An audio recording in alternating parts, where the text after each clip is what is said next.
light to the darkness of our current medical situation.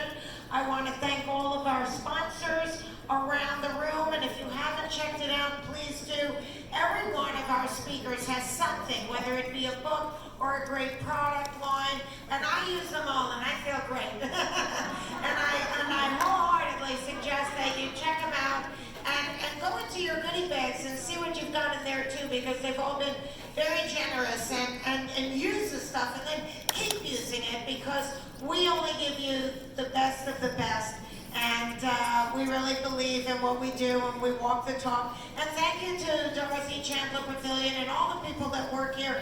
You've really helped in making this an incredible, incredible day.